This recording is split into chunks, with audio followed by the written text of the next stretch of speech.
গতকালকে থেকে সারা বাংলাদেশে আলোচিত ঘটনা হচ্ছে আমাদের প্রধান উপদেষ্টা ডক্টর মোহাম্মদ ইউনূসের পদত্যাগ। যদি এই মুহূর্তে প্রধান উপদেষ্টা পদত্যাগ করেন তাহলে অবশ্যই বাংলাদেশ একটা বড় ধরনের ধাক্কা খাবে। ডক্টর ইউনূস সম্ভবত পদত্যাগ করতে যাচ্ছেন মানে তিনি পদত্যাগের কথা ভাবছেন, এই কথা আনুষ্ঠানিকভাবে জানিয়েছেন ডক্টর মোহাম্মদ ইউনূসের সাথে সাক্ষাৎ করে নাহিদ ইসলাম, এনসিপি এবং সাবেক ছাত্র নেতা, তিনি সাবেক উপদেষ্টাও ছিলেন। তিনি জানিয়েছেন যে পদত্যাগের কথা সক্রিয়ভাবে বিবেচনা করছেন।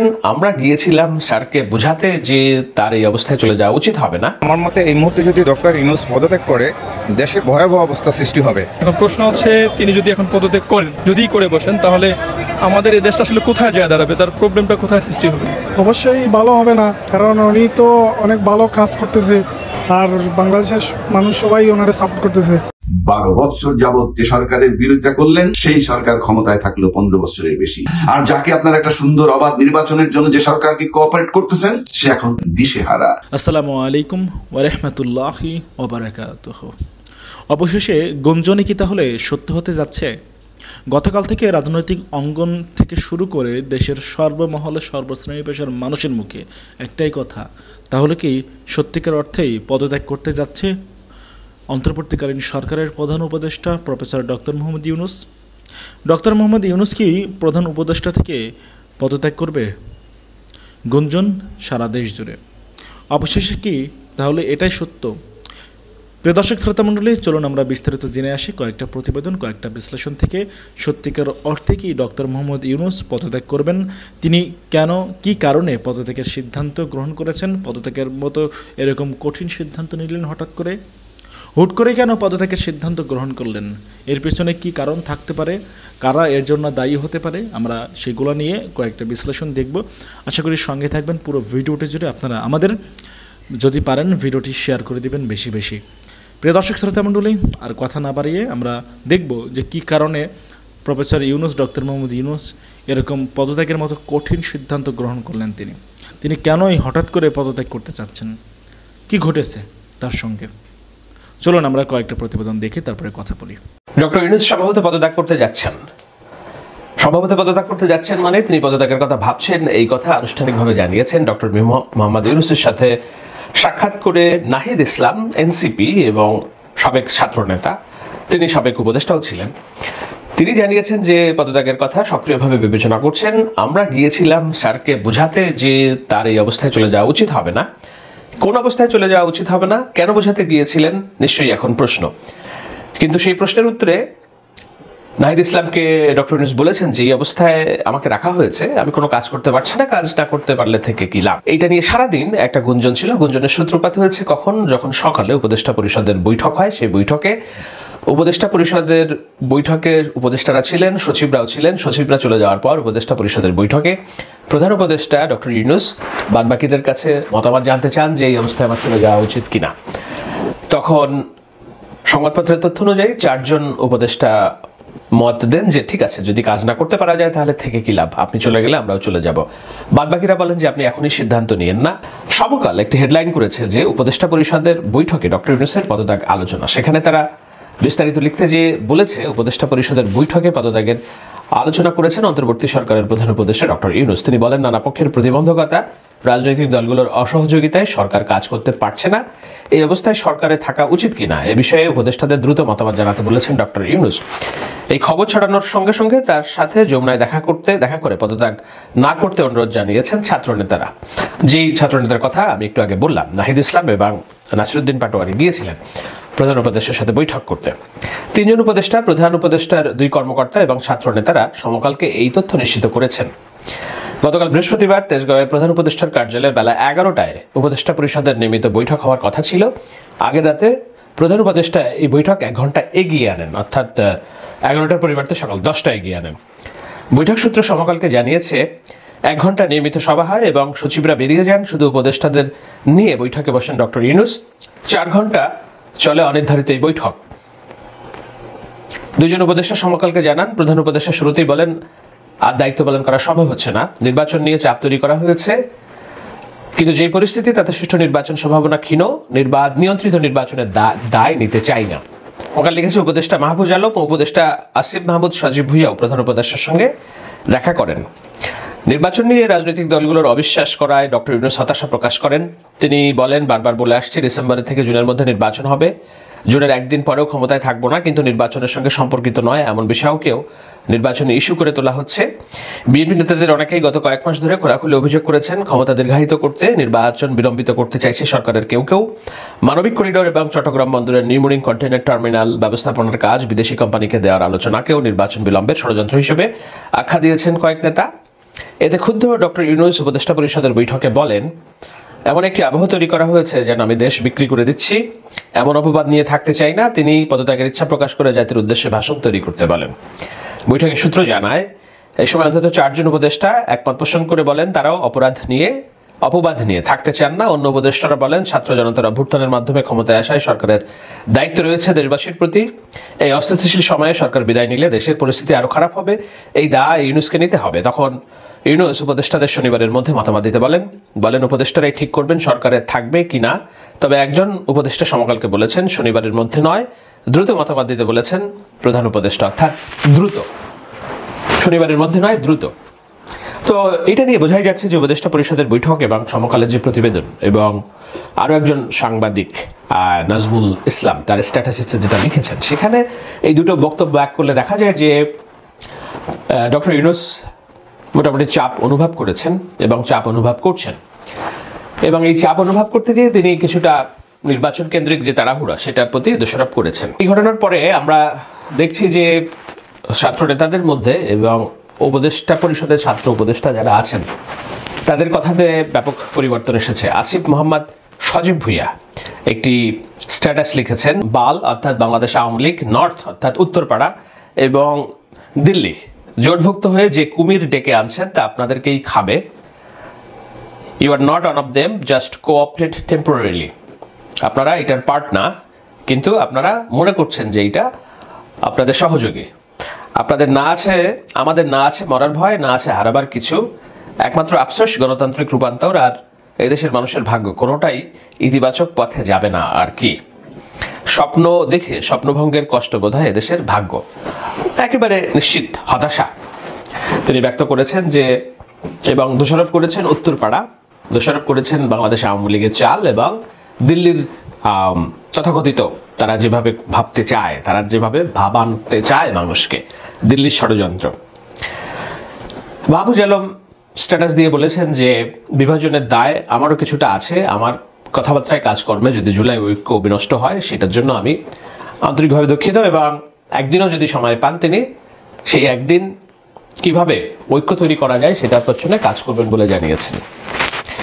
ছাত্র নেতাদের অধিকাংশই তারা লিখছেন যে লেটস ডু এ স্টার্ট, আবার শুরু করি চলুন। হাসনাত আবদুল্লাহ লিখেছেন যে মাথা গরম করে না, এই অবস্থায় কিভাবে ঐক্যমত তৈরি করা যায় এবং মানুষকে আবার একশোতায় বিনিশিতায় গাঁথা যায় সেটার কথা তিনি বলেছেন। বিএনপি নেতা ইশরাক তার যে মেয়র পদকে কেন্দ্র করে সরকার তাকে শপথ নিতে দিচ্ছে না, এই অভিযোগকে কেন্দ্র করে যে যমুনা অবস্থান কর্মসূচি ঘোষণা করেছিলেন, 2 উপদেষ্টাদের পদত্যাগ না হওয়া পর্যন্ত চালিয়ে যেতে বলেছিলেন, তিনি সেটা প্রত্যাহার করেছেন মির্জা ফখরুল ইসলামের আহ্বানে, এবং বলছেন যে আমরা সরকারকে সময় দিতে চাই, 48 ঘন্টা তাদের কার্যক্রম দেখতে চাই। তো বোঝাই যাচ্ছে যে 21 মে বাংলাদেশে একটি সুনামি হয়ে গিয়েছে, এবং সেই সুনামির রেস্ট কোথায় যেয়ে ঠেকবে আমরা জানি না। চলতি কথায় আমি একটু ধারণা দেওয়ার চেষ্টা করলাম যে পদত্যাগ কেন্দ্রিক যে আলোচনা হচ্ছে সেই আলোচনাটা গুঞ্জন না, এটা একটা বাস্তব, এটার ভিত্তি আছে।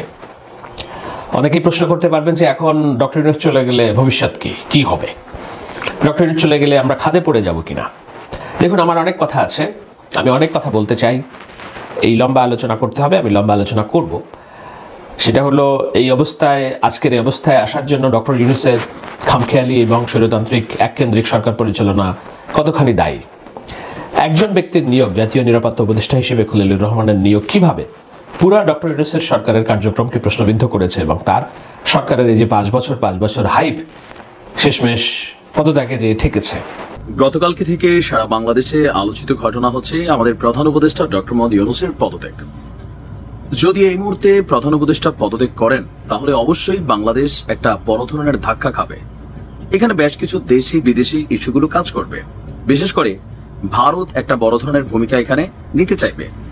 আর নিষিদ্ধ ঘোষণা করা বাংলাদেশ আওয়ামী লীগ তারাও কিন্তু এই পরিস্থিতিকে কাজে লাগাবে। এটার নামই হচ্ছে রাজনীতি। আর এই পদত্যাগের ফলে সবচেয়ে বেশি ক্ষতিগ্রস্ত হবে বাংলাদেশ এনসিপি, জাতীয় নাগরিক পার্টি হিসাবে যারা নিজেদের এই দলটিকে তৈরি করেছেন এনসিপি, এবং এই কয়েকজন সমন্বয়ক, তাদের প্রথম সারির বেশ কিছু নেতাকর্মীরাও মানে দেশের মধ্যে কোন পরিস্থিতিতে পড়বে বুঝতে পারছেন। আর যার কারণে অনেকটা ভয় পেয়ে গেছেন এনসিপি সহ অন্যান্য যারা ডক্টর ইউনূসের একদম প্রথম সারির যারা পৃষ্ঠপোষক আছেন অথবা তাকে যারা নিয়োগ দিয়েছেন। গতকালকে নাহিদের মুখ থেকে আমরা যখন প্রথম শুনতে পেলাম যে ডক্টর ইউনূস পদত্যাগ করবেন, এরপরই বিষয়টা নিয়ে আপনার ডালপালা মেলে নানান কারণ। কিন্তু ফাইনালি আসলে কেন ডক্টর মোহাম্মদ ইউনূস তিনি পদত্যাগ করতে চান বা চিন্তা ভাবনা করছেন, সেই কারণটি বের হয়ে এসেছে খোদ তার মুখ থেকে। চলুন দেখি আমরা যে তিনি কি বক্তব্য দিয়েছেন। উপদেষ্টাদের জরুরি একটা বৈঠক হয়েছে বেলা 11টায় তেজগাঁওয়ে প্রধান উপদেষ্টার কার্যালয়ে উপদেষ্টা পরিষদের নির্ধারিত বৈঠকে ডক্টর ইউনূসের পদত্যাগের প্রসঙ্গ উঠে আসে। প্রথমে 1 ঘন্টা নিয়মিত উপদেষ্টা পরিষদের নির্ধারিত বৈঠক হয়, এরপর সচিবরা বেরিয়ে যান। উপদেষ্টাদের নিয়ে প্রায় 4 ঘন্টা অনির্ধারিত একটা বৈঠক তিনি সেখানে করেন। আলোচনার মূল বিষয়গুলো যেগুলো ছিল যে উপদেষ্টা পরিষদের এই বৈঠকে হতাশা ব্যক্ত করে ডক্টর ইউনূস বলছেন গণঅভ্যুত্থানের পর শিক্ষার্থী এবং রাজনৈতিক দলের অনুরোধে তিনি দায়িত্ব নিয়েছেন। দলগুলো সহায়তার প্রতিশ্রুতি দিয়েছিল, কথা দিয়েছিল আগে সংস্কার পরে নির্বাচন, কিন্তু এখন অস্থিরতা তৈরি করছে, মানুষের আশা পূরণ করতে দিচ্ছে না, জনদুর্ভোগ তৈরি করছে, যে কোনো ইস্যুতেই রাস্তা অবরোধ করছে। দুজন উপদেষ্টা জানান, প্রধান উপদেষ্টা বলছেন রাজনৈতিক দল সহ কেউ সরকারকে প্রতিশ্রুত সহযোগিতা করছে না, এভাবে দায়িত্ব পালন করা সম্ভব না। নির্বাচন নিয়ে চাপ তৈরি করা হয়েছে, বিদ্যমান পরিস্থিতিতে সুষ্ঠু নির্বাচনের সম্ভাবনা ক্ষীণ, মানে একদম অল্প। নিয়ন্ত্রিত নির্বাচন হবে, এর দায় তিনি নিতে চান না। তার বক্তব্য হচ্ছেন যে তিনি বলছেন যে ডিসেম্বর থেকে জুনের মধ্যে নির্বাচন হবে, এটা তিনি বারবার বলেছেন। জুনের পর একদিনও থাকবেন না, কিন্তু কোথাও যেন একটা অবিশ্বাস রয়ে গেছে। আর বিতর্কিত নির্বাচন হলে তার যে আন্তর্জাতিক ভাবমূর্তি নোবেল জয়ী হিসাবে সেইটা ক্ষুণ্ণ হবে, আর এই দায় তিনি নিতে চান না। এখানে বেশ কিছু জিনিস তিনি সামনে এনেছেন। আগে সংস্কার পরে নির্বাচন, কিন্তু বিএনপি বলছে সংস্কার কতটুকু। ডক্টর ইউনূস বলছেন ছোট প্যাকেজ বড় প্যাকেজ, ছোট প্যাকেজে কি আছে বড় প্যাকেজে কি আছে এটাও তিনি স্পষ্ট করেননি, যেটা নিয়ে বিএনপির ধোঁয়াশা তৈরি হয়েছে। অথবা নির্বাচন ইস্যুটা আগামী জুনে বর্ষাকাল থাকবে, সেই সময় নির্বাচন আদৌ সম্ভব হবে কিনা, অথবা সুস্পষ্ট নির্বাচনী রোডম্যাপ ডক্টর ইউনূসের কাছে যখন তারা দাবি করেছে তিনি সেইটাও দেননি, বিএনপির দাবি। অপরদিকে মেয়র ইশরাকের এই পদ নিয়ে রাজনৈতিকভাবে বিষয়টা যখন আদালত বনাম ইশরাক হওয়ার কথা, সেখানে সরকারের উপদেষ্টা আসিফ, তাদের রাজনৈতিক দল এনসিপি এটাকে নিয়ে যেভাবে ধরেন পানি ঘোলা করছে, তো সেই জায়গাতেও এই সরকারের অধীনে জাতীয় নির্বাচন কতটা সুষ্ঠু হবে এই প্রশ্ন কিন্তু তুলে ফেলেছে বিএনপি। যে একটা মেয়র পদ যেটা আদালত থেকে স্বীকৃত, সেইটার স্বীকৃতি দিতেই যদি এত কিছু হয়, তাহলে পরবর্তী সময় কি ঘটবে। অপরদিকে আন্দোলনের মাধ্যমে গড়ে ওঠা এই সরকারের সময় সবাই ভাবছে যে রাজপথ অবরোধ না করলে কোনো ফল পাওয়া যায় না। আবার একটা নির্দেশনা থাকার পরেও তারপরেও এনসিপি সরকারের প্রধান পৃষ্ঠপোষককারী দল, তারা নিজেরাই যখন আইন ভেঙে যমুনার সামনে উপস্থিত হয়, তখন স্বাভাবিকভাবে অন্যান্য রাজনৈতিক দলগুলো তারাও মনে করে ইভেন এই সরকারের মধ্যে তো দ্বিচারিতা আছে আন্দোলনগুলোকে কেন্দ্র করে, কখনো ঠান্ডা কখনো ডান্ডা, পৃষ্ঠপোষকতা বিভিন্ন জায়গা থেকে করা হয়। তো এরকম নানান জিনিস ডক্টর মোহাম্মদ ইউনূস তিনি ক্ষমতায় বসার পর থেকে ছোটখাটো অনেক কিছুকে তিনি হয়তো বুঝতে পারেননি, অথবা এনসিপির প্রতি ওনার ভালোবাসার অন্য জায়গা ছিল। ইভেন তিনি যখন নিজের মুখ থেকে বারবার বলেন যে এনসিপি তৈরির পিছনে বা এনসিপিদেরকে তিনি উদ্বুদ্ধ করেছেন রাজনৈতিক দল করতে, তারা বলছে তারা পাশ করবে না, তিনি বলছেন তোমরা নামো। তো সেখান থেকে যে কোনো রাজনৈতিক দল যারা ক্ষমতার দিকে ধাবিত হবে, তারা এই সরকারের প্রতি অনাস্থা প্রকাশ করবে, এটা যে কোনো কেউই হবে। যেখানে সাধারণ একটা ইশরাকের মেয়র পদকে কেন্দ্র করে ইসির প্রতি অনাস্থা তৈরি হয়ে যায় এনসিপির, ইসিকে মানে কি বলা হয় যে ইয়া করার জন্য, কি বলা হয় যে আপনার মানে বিক্ষোভ করার জন্য সেখানের গেটের মধ্যে ঢুকার চেষ্টা করা হয়, তাহলে বুঝতে হবে ডক্টর মোহাম্মদ ইউনূস ওনার যে শিষ্যরা আছেন এনসিপি, উনি তাদেরকে বা কতটুকু কন্ট্রোল করতে পারছেন, যার কারণে রাস্তা রাস্তা অবরোধ হচ্ছে। সাধারণ মানুষ যথেষ্ট বিরক্ত, যথেষ্ট। আপনার মব ভায়োলেন্স, যেখানে মব ভায়োলেন্স হচ্ছে সেখানে সরকার কি ভূমিকা রাখছে। লাস্ট কয়েকটা ঘটনা আমরা দেখছি যে আইন শৃঙ্খলা বাহিনী নেড়ে চেড়ে বসছে, অনেক ঘটনা যেগুলো এই সরকারের প্রতি অনাস্থা তৈরি করে ফেলেছে এবং এনসিপির প্রতি তো করছে। আপনাদের খেয়াল থাকার কথা 5ই আগস্টের পর বন্যার সময় এই এনসিপির নেতাদের হাতে বাংলাদেশের মানুষ কিভাবে টাকা তুলে দিছে, কিন্তু সেই টাকার সুষ্ঠু বন্টন আদৌ কি হয়েছে? আমি তো কুমিল্লার ছেলে, আমার এলাকায় এনসিপির কি মাল গেছে ভাই? রাস্তাটাই ঠিক হয় নাই, হাঁটু সমান গর্ত। কি করছেন? বিএনপি বলছে আপনি সংস্কার করছেন, কিন্তু কিসের সংস্কার করছেন, কি সংস্কার করছেন, কোনোটাই দৃশ্যমান নয়। আবার এই সংস্কার নিয়েও আছে নানান বিতর্ক। তো সবকিছু মিলিয়ে ডক্টর মোহাম্মদ ইউনূস নিজেও অনেক কিছুর জন্য দায়ী, আবার এনসিপি অনেক কিছুর জন্য দায়ী, বিএনপিও অনেক কিছুর জন্য দায়ী। আর এই মুহূর্তে আসলেই সুষ্ঠু নির্বাচন করা ডক্টর মোহাম্মদ ইউনূসের সরকারের পক্ষে সম্ভব না, এটা কিন্তু সত্যি। বিতর্কিত হবে, যেখানে তিনি বলছেন সারা পৃথিবী তাকাই থাকবে তিনি একটা নির্বাচন দিবেন, এরকম নানান টেনশন, স্ট্রেস। তারপর ওনার প্রতি যে বাংলাদেশের মানুষের একটা গণ ভালোবাসা ছিল, সেটা আস্তে আস্তে কোন লেভেলে চলে আসছে। খালি ওনাকে নিয়ে মানুষ হয়তো বাজে শব্দ ব্যবহার করে না, কিন্তু কাছাকাছি লেভেলে করে যে আপনি নন্দিত নিন্দিত হইয়েন না, পরবর্তী সময় কিন্তু পালাবার রাস্তা পাবেন না। মানে একটু সম্মান দিয়ে পরে ঘুরে পেঁচে অনেকগুলা কথা কিন্তু ওনাকে বলে, বোঝে না এমনি উনি সারা পৃথিবীতে মানে ভাইজা খাইছে, নোবেল পাইছে, সবই বোঝেন তিনি। এনসিপি অবাধ্য, ওনার বাকিরাও অবাধ্য। আর এখানে বাধ্য কেন হবে? যার যার ধান্দায় সে ব্যস্ত। এনসিপির ধান্দায় ব্যস্ত, দেশ গঠনে কারো সময় নাই। বিএনপির ধান্দায় ব্যস্ত। ডক্টর ইউনূসও নিজের গ্রামীণ ব্যাংক, নিজের এনবিআর এর মামলা, তারপর হচ্ছেন যে সেই 616 কোটি টাকা, ইউনিভার্সিটির একটা লাইসেন্স, অনেক কিছু তিনিও তো আলহামদুলিল্লাহ মোটামুটি অনেক নিজের গুলো তিনি পাইছেন। এটা তো বাস্তব ভাই, এগুলা শুনতে যেমনই লাগুক। দেশের মানুষ কি পাইছে? এরপরে যে গত কয়েক মাসে বেকারত্ব, এই যে স্ট্রেস, এটা তিনি পাচ্ছেন, সামনে আসার আলো দেখতে পাচ্ছেন না। সেই জায়গা থেকে তিনি ভাবছেন যে বাবা মান সম্মানটা থাকতে আমি সরে যাই। আবার হতে পারে কেউ কেউ বলছেন এটা একটা সিম্পেথেটিক্যাল ইস্যু হিসেবে কাজ করে যাবে। সিম্পেথি নেওয়ার জন্য তিনি এমন ধরনের কথা বলছেন যেন সবাই বসে একটা জাতীয় ঐকমত্য কমিটি তৈরি হয়ে যায়, আবার বিএনপি আসে, নানান কিছু এখানে আলোচনা আছে।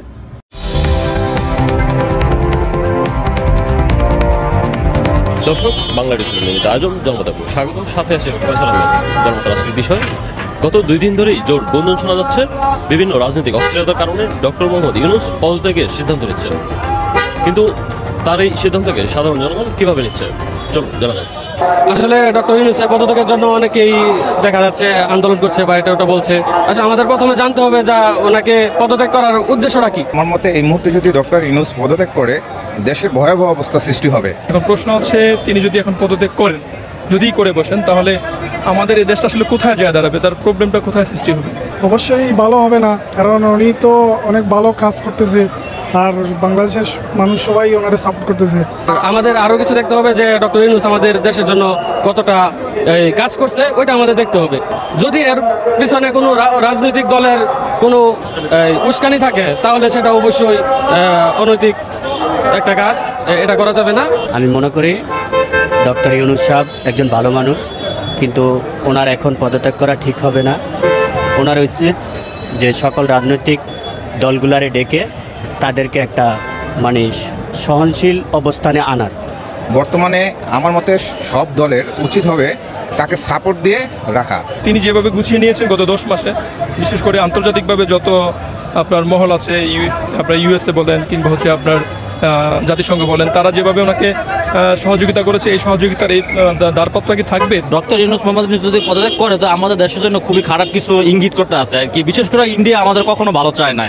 আমরা বিগত 17 বছরে ইন্ডিয়া আমাদেরকে শোষণ করছে। এনসিপি তারা তাদের আধিপত্য বিস্তার করতে চায়, আর বিএনপি 17 বছর তারা নির্যাতিত, তারা জেল, জুলুম, অত্যাচার, নিপীড়ন, গুম, খুনের শিকার। তারা ভোট বঞ্চিত লোক, তারা রাজনৈতিক একটা প্ল্যাটফর্ম, তাদের সাথে এনসিপি চাইতেছে একটা পাংখা নেওয়ার জন্য। তা আমি মনে করি যে এটা সবার জন্যই মানে কোনোভাবেই কাম্য হবে না। যারা আসলে তার পদত্যাগ চাচ্ছে, প্রশ্ন হচ্ছে তারা কি হচ্ছে আপনার ক্ষমতা নিতে পারবে, নাকি আবার আমাদের সেনাবাহিনী আবার 2 বছর 5 বছর শাসন করবে? আওয়ামী লীগ এমন একটা দল ছিল, তারা যেভাবে লুট্টাপাট্টা খাইছে একবারে ইন্ডিয়াকে নিয়ে, তারা এরকমও কথা বলছে যে বাংলাদেশ ইন্ডিয়া স্বামী স্ত্রীর সম্পর্ক। আসলে কি স্বামী স্ত্রীর সম্পর্ক না, কখনো ইন্ডিয়া আমাদের কোনো ক্ষেত্রেই ভালো চায় না। তো ডক্টর মোহাম্মদ ইউনূস সাহেব আইসা আমাদের দেশের জন্য ভালো এবং কি বাঙালি জাতির জন্য অনেক ভালো। আপনি যদি একটু ডেটাবেস দেখেন, তাহলে একটু দেখতে পারবেন যে হচ্ছে ডক্টর ইউনূস সাহেব যখন ক্ষমতা নেয়, তখন আমাদের আনঅফিসিয়ালি আমাদের রিজার্ভ ছিল 14 বিলিয়ন থেকে 20 বিলিয়নে, এই রেশিওর ভিতরে। এখন আমাদের রিজার্ভ প্রায় অলমোস্ট 30 বিলিয়ন ডলারের কাছাকাছি। দেখেন, আগে আমরা যেরকম ইউরোপে যাওয়ার জন্য ভিসা করতে আমাদের ইন্ডিয়া যেতে হতো, এখন কিন্তু আমরা বাংলাদেশ থেকেই পেয়ে যাচ্ছি। সেজন্য আমরা চাচ্ছি যাতে ইনশাল্লাহ ডক্টর ইউনূস সাহেব থাকুক, এটা আমাদের জন্য ভালো। কিন্তু ইউনূস সাহেব থাকলে ভারতের চাপ, আরও বাহিরের যে চাপগুলো সবগুলো আল্লাহর মতো উনি সামাল করতে পারবে। উনি যদি হঠাৎ করে চলে যায়, আমাদের সবার জন্য সামনের দিনগুলোতে বিপদ আছে। এই যে সাপোর্ট না করার কারণে ভয়াবহ অবস্থা সৃষ্টি হবে সামনে, এবং এটার ফল তাদেরকে ভোগ করতে হবে। আমি মনে করি সাধারণ হিসাবে, সাধারণ জনগণের মধ্যে বোঝা আছে ইউনূস অনেক ভালো কাজ করছে, অনেক ভালো মানে পরিবর্তন দেখাচ্ছে বাংলাদেশকে। ডক্টর ইউনূস উনি একজন ভদ্রলোক, উনি যদি থাকে দেশের জন্য ভালো হবে, কিন্তু উনি চলে গেলে একটু দেশের জন্য বিপজ্জনক হবে। মাত্র 30% টাকায় জমির মালিক হয়ে নতুন বাংলাদেশের গড়ে তোলার স্বপ্ন দেখা বাংলা বসতি। যদি তিনি চলে যায়, জানি না কত মানে আপনার হতাশা বাঙালি হবে, বাংলাদেশের মানুষ হবে, এটা আসলে বলে বোঝানো যাবে না। আমরা চাই না, আসলে আমরা যে আমজনতা হিসেবে চাই না যে তিনি পদত্যাগ করুক। অন্য দল বলতে যেটা আমরা বুঝি বিএনপি এত দীর্ঘ 17 বছরে বিএনপি কিছু করতে পারে না, এখন মাত্র 1 বছর হয় না বিএনপি নির্বাচনের জন্য পাগল হয়ে গেছে গা। তিনি পদত্যাগ করলে অবশ্যই আমাদের জন্য এখন এই অবস্থায় খুবই সমস্যা আমরা সম্মুখীন হবো। তবে আমরা চাই তিনি যে নির্বাচনের ডেডলাইন দিয়েছে ডিসেম্বর থেকে জুন, এই নির্বাচনের ডেডলাইনে তিনি আপনার নির্বাচনটা করে যাক। নির্বাচনটা আমরা এখন চাই না, নির্বাচনটা যাতে আমাদের দেশটা আগে শান্তিপূর্ণ হোক, তারপরে নির্বাচন থেকে আমরা চাই যদি প্রয়োজনে আমাদের আন্দোলন করতে হয় ডক্টর মোহাম্মদ ইউনূস সাহেবের জন্য আমরা ইনশাল্লাহ আন্দোলনে নামবো। কিন্তু উনি যদি পদত্যাগ করে তাহলে আমাদের জন্য খুব ক্ষতি হয়ে যাবে দেশের জন্য। উনি যদি এখন হঠাৎ করে চলে যায়, সুনিশ্চিত আমাদের সামনের দিনগুলো খারাপ আসবে। দেখেন, ভারতের আগ্রাসনী মনোভাব বলতে আমরা গত 16 বছর যাবত আমরা জানি যে ভারত আমাদের একবারে পরম বন্ধু। তারা আমাদের সব মানে আপনার শিক্ষা ফিল্ড বলেন, আমাদের অর্থনৈতিক সব জায়গায় তারা আমাদের সাপোর্ট করে, কিন্তু আদৌ কি তারা আমাদেরকে করে? আসলে না। সাহেব আমাদের দেশের যে অবস্থায় দেশের হাল ধরছে, আমার মনে হয় অন্য কেউ যদি ওই অবস্থায় হাল ধরতো তা আমাদের অবস্থা এরকম থাকতো না, আর অনেক খারাপ থাকতো। আমার মনে হয় যে ইউনূস সাহেব গেলে ভারতের জন্য বেটার, কিংবা বাংলাদেশ আওয়ামী লীগের জন্য, বা এখন যে দ্বিতীয় দলটা চাচ্ছে বাংলাদেশ জাতীয়তাবাদী দল বিএনপি, তাদের জন্য বেটার। আদৌ তাদের জন্য বেটার যদিও হবে না, কিন্তু তারা এটা মনে করে যে তাদের জন্য বেটার। বিভিন্ন দিক থেকে যেমন ভারতের যে চাপগুলা, এগুলো আবার ফিরে আসবে, কারো মাধ্যমে আমাদের আবার গোলাম হইতে হবে। অন্য যে কেউ আসুক তার মাধ্যমে আবার আমাদের ভারতের গোলাম হইতে হবে, যখন আমরা আগে গোলাম ছিলাম। এ পর্যন্ত দেশে বাংলাদেশ যতদিন ক্ষমতাসীন বাদেও যেগুলো মানে প্রেসিডেন্ট আসছে, তবে সবার কণ্ঠে বোঝা যায় যে ইউনূসের মতো কোনো প্রেসিডেন্ট আসেনি। বাংলাদেশে সবাই এখন চাচ্ছে ইউনূসের মতো প্রেসিডেন্টের দরকার। আওয়ামী লীগ এত ক্ষমতাধর দল ছিল, তাদের বিপক্ষে সাধারণ মানুষ আমরা আন্দোলন করতে পারছি কাউকে বিদায় করার জন্য, আর কাউকে রাখার জন্য আন্দোলন প্রয়োজন হলে আমরা সাধারণ মানুষ অবশ্যই এই আন্দোলনে থাকবো। বর্তমান দেখতেছি যে আমাদের রাজনৈতিক যে দলগুলো আছে আসলে তাকে সাপোর্ট ওরকমের করতেছে না। আর আমি একজন ছোট ব্যবসায়ী হিসাবে মনে করি আমাদের দেশের অর্থনীতির অবস্থা যেরকম ছিল আওয়ামী লীগ যখন চলে যায়, আমাদের অর্থনৈতিক অবস্থা এখন তার চেয়ে অনেকটাই বেটার। আমাদের আসলে অবস্থা হয়েছে ভালো জিনিস, আমরা ওই যে খারাপ জিনিস খেতে খেতে আমাদের ভালো জিনিস সহ্য হচ্ছে না। দীর্ঘ একটা সংগ্রামের মধ্য দিয়ে আমরা দেশের অভ্যুত্থানের পরে এখন দেশের একটা পরিস্থিতি, সুন্দর পরিস্থিতি তৈরি হয়েছে। তা আমরা বাংলাদেশের সাধারণ মানুষ, জনগণ, আমরা চাই না আমাদের এই সুন্দর শান্তি সম্প্রীতিটা নষ্ট হোক। তো আমরা চাই উনি থাকুক আর এই দেশের মানুষের কাজ করুক আর আরও সামনের দিকে এগিয়ে যায়। সবারই উচিত হবে যে ডক্টর ইউনূস সাহেবের দিকে তাকিয়ে, এই বাংলাদেশের দিকে তাকিয়ে তাকে রাখার, ডক্টর ইউনূস সাহেবকে রাখার, রেখে উনি যে রোডম্যাপ দিছে যে ডিসেম্বর থেকে জুনের মধ্যে নির্বাচন, ওনাকে সহযোগিতা করে ওনার থেকে নির্বাচনটা আদায় করে নেওয়া। উনি এই মুহূর্তে রিকোয়েস্ট করবো যে আমরা সাধারণ মানুষের পক্ষ থেকে যে উনি এই মুহূর্তে এরকম সিদ্ধান্ত না নেন, উনি দেশের মানুষের কথা চিন্তা করে এরকম প্রেশারগুলো আসুক, উনি একটু এগুলা সহ্য করে আমাদের জন্য, সাধারণ মানুষের জন্য উনি থাকুক, উনি এভাবে না যাক, আমরা এটা চাই। তা আমি মনে করি ডক্টর ইউনূসকে সব দলের সাপোর্ট দিয়ে আরও কিছুদিন রাখা উচিত। আমরা মনে করি ডক্টর ইউনূস থেকেই দেশ পরিচালনা করে একটা নির্বাচিত সরকারের ক্ষমতা, নির্বাচিত সরকারের হাতে ক্ষমতা হস্তান্তর করে উনি দেশ করবেন, সমাপ্ত করবেন, এটাই আমাদের আশা। 12 বছর যাবত যে সরকারের বিরোধিতা করলেন সেই সরকার ক্ষমতায় থাকলো 15 বছরের বেশি। আর যাকে আপনারা একটা সুন্দর অবাধ নির্বাচনের জন্য যে সরকারকে কোঅপারেট করতেছেন সে এখন দিশেহারা। প্রশ্নটা এই জন্য করলাম, আপনারাই ব্যাখ্যা দেন হাসিনা সরকারের সাথে আপনাদের বিরোধিতাটা কেমন ছিল, আর বর্তমান সরকারের সাথে আপনাদের সহযোগিতাটা কেমন। রাজনৈতিক কোঅপারেশন মানে এই সরকারকে বিভিন্ন রাজনৈতিক দল সবাই তাকে সহযোগিতা করতেছে যাতে ডিসেম্বরে 2025 এর মধ্যে একটা নির্বাচনের জন্য চলে যান। জামাত ইসলাম বলছে আগামী রোজার আগে পেয়েছে তারা, অর্থাৎ মোট কথা সর্বোচ্চ জুন ফেব্রুয়ারির মধ্যে নির্বাচন যাচ্ছে। রাজনৈতিক দলগুলো এবং প্রশাসনের দায়িত্বশীল ব্যক্তি আমাদের সেনাপ্রধান তিনিও বলেছেন ডিসেম্বরের মধ্যে একটা নির্বাচন হওয়া উচিত। ঠিক আছে, সবার কথা ঠিকই আছে, কিন্তু আমি এখানে বলতে চাই আসলে রাজনৈতিক কোঅপারেশন বলতে কি বোঝায়। রাজনৈতিক দলগুলো বারবার বলছে তারা এই সরকারকে কোঅপারেট করতেছে, কোঅপারেট না করলে এই ক্ষমতায় থাকতে পারতো না। তাতে দুদু সাহেবের মতো রাজনৈতিক ব্যক্তিত্ব খুব অশালীন ভাষায় কথা বলে, যেগুলো আমাদের বলা সম্ভব না। অনেক কিছু বলেছে, সেটা সবাই দেশবাসী জানে, কিভাবে ভেসে যাবে, এটা করলে ভেসে যাবে, এটা করলে এনসিপি ভেসে যাবে, এগুলো মানে এনসিপি কে তারা বিরাট একটা মানে লড়াইটি তাদের সাথে, যেটা হাস্যকর মনে হয়। যে দল নাই, কিছু নেই, নীতিরাম সরকার এখন রেজিস্ট্রেশন হয় নাই, রাস্তাঘাট লোকই খুঁজে পাওয়া যায় না। বিষয়টা আমার সেখানে নয়, মূল বিষয়টা আসছি রাজনৈতিক কোঅপারেশন। এই সরকারকে মারাত্মকভাবে রাজনৈতিক কোঅপারেট করতেছে এবং ডিসেম্বরের মধ্যে যদি নির্বাচন না দেয় তাহলে কঠিন পরিস্থিতি হবে এই সরকারকে। আমি দ্বিমত করছি না, নির্বাচন চাইতেছে, নির্বাচন চাওয়া উচিত, নির্বাচন পাওয়া উচিত, কিন্তু রাজনৈতিক কোঅপারেশন বলতে কি বোঝায়? এরাই বলছে বিগত 16 বছর যাবত তারা আন্দোলন করেছে। কার বিরুদ্ধে? হাসিনা সরকারের বিরুদ্ধে। তো হাসিনা সরকারের বিরুদ্ধে বাংলাদেশের বর্তমান বৃহত্তম দল এবং তারপরে সেকেন্ড বৃহত্তম দল বা অন্যান্য দল, রাজনৈতিক স্টেক হোল্ডার সবাই ক্লেম করেন যে রাজনৈতিক ভাবে ওই সরকারের অবশ্যই বিরোধিতা করেছেন তার ফ্যাসিজমের বিরুদ্ধে। তাহলে যে সরকারের বিরুদ্ধে বিরোধিতা করেছিলেন সেই সরকার 15 বছরের বেশি সময় টিকে থাকলো, আর যেই সরকারকে আপনারা কোঅপারেট করতেছেন, সর্বদিক থেকে কোঅপারেট করতেছেন, সেই সরকার 10 মাসে দিশেহারা, তালমাতাল। একদিকে প্রশাসন বলছে তারা কোঅপারেট করছে, রাজনৈতিক দল আপনারা বলছেন কোঅপারেশন করছেন। তাহলে আমার কাছে একটা প্রশ্ন, জাতির কাছে প্রশ্ন, 16 বছর যার যে সরকারের বিরোধিতা করলেন আপনারা, বিশেষ করে 2014 নির্বাচন থেকে শুরু করে 14, 18, 24 মোটামুটি এই 10-12 বছর যদি ধরি কংক্রিট, 12 বছর যাবত যে সরকারের বিরোধিতা করলেন সেই সরকার ক্ষমতায় থাকলো 15 বছরের বেশি। আর যাকে আপনারা একটা সুন্দর অবাধ নির্বাচনের জন্য যে সরকারকে কোঅপারেট করতেছেন সে এখন দিশেহারা। প্রশ্নটা এই জন্য করলাম, আপনারাই ব্যাখ্যা দেন হাসিনা সরকারের সাথে আপনাদের বিরোধিতাটা কেমন ছিল আর বর্তমান সরকারের সাথে আপনাদের সহযোগিতাটা কেমন। এই দুটোর প্রশ্ন আমি জাতির কাছে রাখলাম যে কোঅপারেশন না করলে যদি একটা সরকার ক্ষমতায় থাকতে পারে, আর কোঅপারেশন করলে একটা সরকারের এই দুরবস্থা কেন হয়, এটাকে কেমন রাজনৈতিক কোঅপারেশন বলে। সুপ্রিয় দর্শক শ্রোতা মণ্ডলী, আপনারা দেখতে পারলেন। ব্যক্তিগত মতামত অবশ্যই কমেন্টে জানাবেন, আপনারা কি বলতে চান সেটি জানিয়ে যাবেন কমেন্টে। প্রিয় দর্শক শ্রোতা মণ্ডলী, কি বলবো, আমরা বাঙালি একটু বেশি বাড়াবাড়ি করি। আমরা প্রফেসর ইউনূসকে মূল্যায়ন করতে পারিনি, আমরা মূল্য দিতে পারিনি তাকে, এটা এখন মনে হচ্ছে। প্রফেসর ইউনূস কোনো ক্ষমতা লোভী ব্যক্তি নয়, তিনি জোর করে ক্ষমতায় থাকবে না।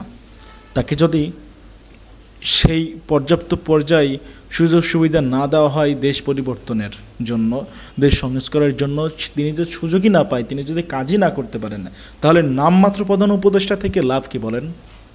ডক্টর মোহাম্মদ ইউনূস স্পষ্ট বলেছে, আমি কোনো কাজ করতে পারছি না, আমি কোনো কাজ করতে পারতেছি না, আমি শুধুমাত্র নামে প্রধান উপদেষ্টা, আমার কথা কেউ মানছে না, কেউ শুনছে না। তাহলে প্রধান উপদেষ্টা থেকে আমার লাভ কি? লাভটা কি? যদি আমার কথা কেউ নাই মানে, আমি যদি কোনো কাজই না করতে পারি, কোনো কিছু সংস্কারে যদি না করতে পারি, তাহলে শুধু শুধু আমি এই প্রধান উপদেষ্টার চেয়ারে বসে থেকে নিজের বদনাম তো করাবো না। প্রিয় দর্শক শ্রোতা মণ্ডলী, কথাটা কিন্তু অনেক যৌক্তিক কথা। আপনারা একটু ভেবে দেখবেন, বর্তমান দেশের যে প্রেক্ষাপট, পরিস্থিতি, রাজনৈতিক মহলে যা হচ্ছে, সেটা কি আদৌ ঠিক হচ্ছে? প্রিয় দর্শক, আপনারা আপনাদের মতামত, অপিনিয়ন কমেন্টে জানাবেন। ভালো থাকবেন, সুস্থ থাকবেন। দেখা হচ্ছে আর অন্য কোনো একটা ভিডিওতে। আজকের মতো এই পর্যন্তই, আপনাদের কাছ থেকে বিদায় নিচ্ছি। আল্লাহ হাফেজ। আসসালামু আলাইকুম ওয়া রাহমাতুল্লাহি ওয়া বারাকাতুহু।